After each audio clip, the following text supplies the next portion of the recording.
I have a friend of mine here today by the name of Jeff Keach. And I was so excited to run back into him after several years. We met years ago. And Jeff rolled into Speakeasy Networking one night. And I was like, oh my gosh, this is so fantastic. So the whole reason Speakeasy Networking event exists is to support local businesses. And I was really excited to hear what Jeff's been up to. So I knew Jeff formerly as a realtor. And now he's got his own pool business and he's very successful. But today I just wanted to kind of show, a little bit about what Jeff is doing and what we're looking to do for the local community. So we want to talk today about why networking for business. And Jeff, do you want to just share a little bit about yourself and your background and what you're up to? Should I take a big Jim Carrey? But first, yes. My background, I got into the Las Vegas area here in late 93 after a few years in the military and followed my mom and dad out here. First year and a half, almost 2 years, I worked as a delivery driver for an office supply company. So I hit about every corner of the valley, which back then wasn't that big compared to now, you can imagine. Truly. So my mom actually suggested somewhere in the early 1995, hey, why don't you get into real estate? Yeah. So in the second, third quarter, I went and took the classes and passed the test and got into real estate in the fall quarter of 95. Been very blessed working with really very successful guys right out of the chute. Top realtor was on his team and then went to work for the owner of one of the largest companies in town. Then got the commercial bug, got into commercial, was into commercial development, land assemblage. So several different submarkets and still have a lot of great relationships in that community, in that real estate community. Real estate is a very social crowd. Yep. Either in commercial or residential, it's very connected, very organic. So when the market crashed, 2008, 9, 10 area, I was all house flipping, all residential investments. Yep. What else were we going to do? Right. In that time frame, I met a lot of different contractors and earthwork guys and landscapers, and a group of those guys started a pool company, asked me to take a look at their job costing and project management in early 2019. Make a long story short, I learned what I learned and opened up my own pool company in just this past December. Isn't that awesome? No, it's great. And you talk about the business building and leveraging business building and organically. My partner, Dustin, I would say he's very mechanical, which is a good thing. He's very mechanical. He's very understanding of that SEO marketing and how do you get internet leads and different leads from different mechanical campaigns. And I'm the other side of that pendulum, which is organic. I'll go down my phone list and call people, hey, I'm in the pool business, or social media, leveraging that, or networking groups. So do we want to elaborate on take 30 seconds and elaborate when I walked in, was it a couple weeks ago? Yeah. Joe Martinez, Super Joe if you listen, invited me down to a networking group and had some really good things to say about the power of its organic. It wasn't the typical group with fees and requirements and lead yes. What's it called, lead delivery requirements and things like that. And when I walked in the door, you were right there, and I said something like, pardon my French, oh, Cindy, this is your effing house too? So forgive me, but and then Joe came up about 20 minutes later and he goes, how is it possible that you know more people here than I do? And it's not about, that's nothing about me or my company or companies. It's just, we have spent so long in that organic relationship, networking, and we've really tried to deliver each other to keep your business top of mind with me. It's not going to happen unless we're in communication, we're going down the same road with trying to help each other build business, which is passing referrals out. Like if Joe needs a mortgage, I'm going that way. Or if someone needs pool maintenance, I've got my pool maintenance guys. I always preach when I do seminars about you've got to be having legitimate partnerships when you're in any industry. It is so much easier to do business when you have a feeder pool of 4 or 5 people sending you business. You're not having to pound the pavement to go get business. Your job should be mostly doing your business. And if people are constantly feeding you business, that's all you have to work on. But the bottom line is a lot of people don't know how to network or market their business. And to me, a networking event is the best thing you could ever do. But it's all of those things. It's getting on the phone, calling people. An actual phone call. Wow. Like, I cannot believe how many times I'll leave a networking event and I'll get a bunch of cards and I'm the only one reaching out to people that I met the night before or the next week.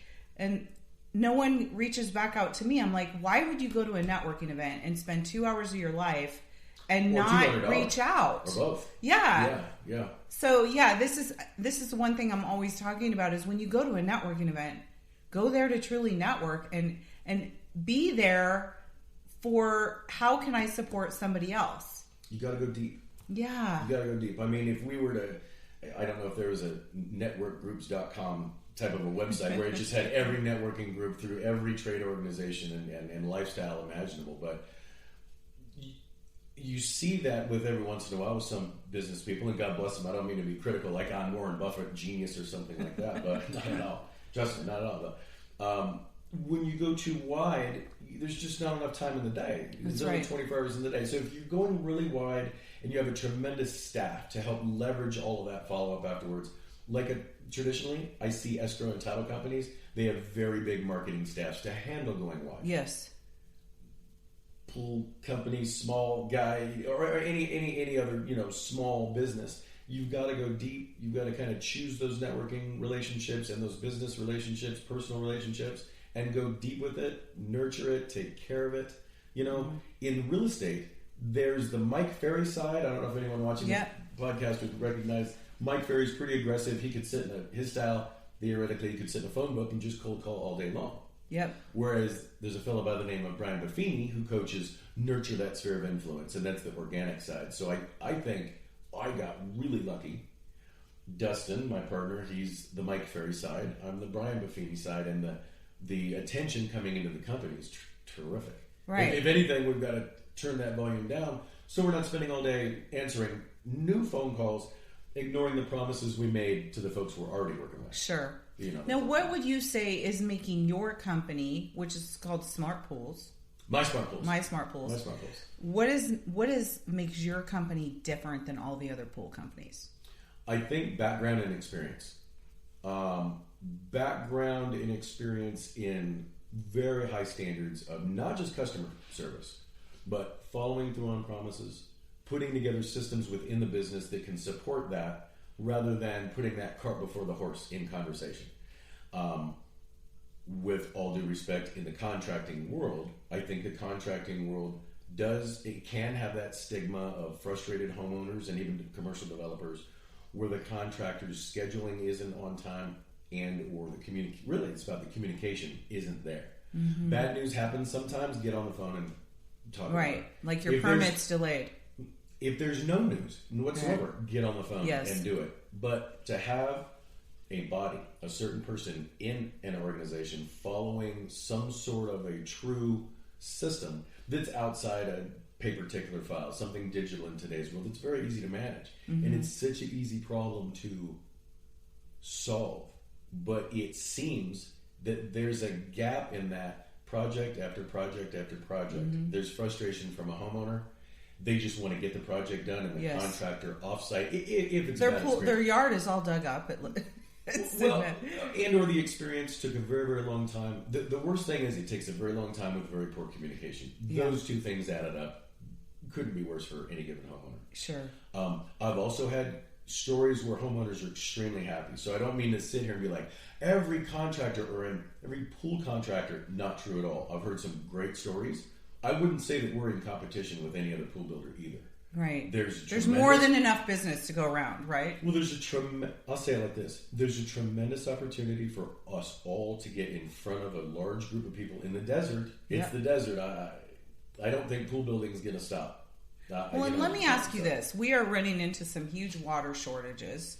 What are they doing about that with pools in your industry? Tell us what that looks like. As I've understood, the latest, I don't want to call it a ballot, but the latest agenda that is being pushed is a 600 square foot water maximum on new builds. So if a new build is going down to permit in any of our 4 jurisdictions, they would only approve a 600 square foot body of water. Okay. Now that's fairly big. That's a pretty darn big pool. However, Las Vegas has some luxury properties that are up in the 13, 14, 1,800 square foot area. I look at all day or bigger. Yeah. Or bigger. I don't know how that affects commercial. I really don't. I don't even know if it's attached to commercial, but residential for sure. And I also don't know how far along in decision and or legislation that may be right now. I've only probably heard just the scuttle from general media. Yeah. I think the first approach needs to be cutting down on how much we're watering our yards and, maybe looking at fake grass or desert landscaping or that kind of thing before we, dig into somebody's pool ideas, And I will say this in all fairness. I personally have not been in the conversation that I can only imagine is such a large conversation of overall water usage. Like you say, is it landscaping or grass? What other big water usage is going on? A pool is a closed loop system, but through the hydration, it does need to be filled. Yep. It's going to go down, you got to fill it up. So I'm sure I don't necessarily think it's the initial fill of the pool. No, it's the water loss on a daily when it's really hot. Over 5, 10, 15 years, down the road, over thousands upon hundreds of thousands of pools in Vegas, you can imagine. Yeah. And then if you get a leak or any of that kind of stuff. So, yeah, just watching your, Lord knows the water company hasn't had a problem charging me for water when I have a leak in my lines, You find out real quick you have a leak when your bill is just skyrocketed. So, but yeah, so let's go back a little bit to the networking thing. You've been in this town a long time. What would you say is the number one source for you getting business? Is it the organic nature of what you do? You reaching out, phone calls, networking events. What do you think has made you successful? Personally, 100% organic. Even with the previous pool company that had called me in for job costing, project management, led pretty quickly to, hey, do you want to design and sell? That's how I got into that's how I got back talking with the consumer. Yeah. That was a lot of fun. But I would say right from that point, the very first thing I did was reach back out into the real estate industry. Yep. That's my neighborhood, very proud of it. And had response right away. When you think about vendor armies, and let me back up a step. In the real estate world, back in 2012, I created a transaction coordination business, which is basically a virtual assistant business for the realtor, primarily the residential realtor. That's amazing. Marketing that, I wanted to and did create vendor armies, so groups of title companies, lenders, home warranty, and home inspection. Those are the 4 vendor groups going into residential real estate for the past 60, 70 years probably. Yeah. I wanted to make transaction coordination. That's the name of the company, Transaction Place One. But transaction coordination, I wanted to make that an absolute 5th. I wanted to have somewhere between that and coaching, an absolute 5th vendor that was going in hard. And we did that. We changed the industry with a few fee structures and all that stuff. But creating those vendor armies, I still work with now. So I took My Smart Pools and plugged it right in. Actually, both the previous company and My Smart Pools plugged it right into that same model. Yeah. I even use the exact same operational management software in real estate as I do with pools, because it's a project management look. It's not privy to real estate or pools or skyscrapers, or it's a management software system. It's where's my phone? It's on my phone and everything. So it's just really easy to be. It's very easy. I think. Let me take that back. Simple. I think it's simple to create systems that keep you in touch and enable you to respond quick to your clientele and or your lead flow coming in. Well, and I love that. Like once you create one business, it's easy to produce another one, because you learned all the steps, what you needed to do from this business, and you plug and play for the next one. And I just realized that's really amazing. I'm admitted, audience, a horrible rambler. Let me shift myself back to what you were talking about, the power of that networking and business growth. I mean, let's break it down to its most basic element. I jumped back into networking for My Smart Pools, really launching in a whisper campaign right about December 15th. And before the end of the year, we had 2 pool sales 100% directly because of reaching back out. Yeah. To the people you already had relationships with. That either we already had relationships with, or like the 7 degrees of Kevin Bacon or whatever. It was so many degrees off and bang, bang, bang, and it works. You have to stay consistent with it. But I would say to anybody, embrace it. It's not, Dustin's going to watch this podcast. He's going to hate me for saying this. Dustin said, no, Jeff, that isn't what I want to do. That's fine and dandy. I think someone in any organization needs to. It doesn't have to be everybody, but I think there does need to be the recognition of what parts are going to be mechanical and what parts are going to be organic. Yeah. Because organic lasts longer.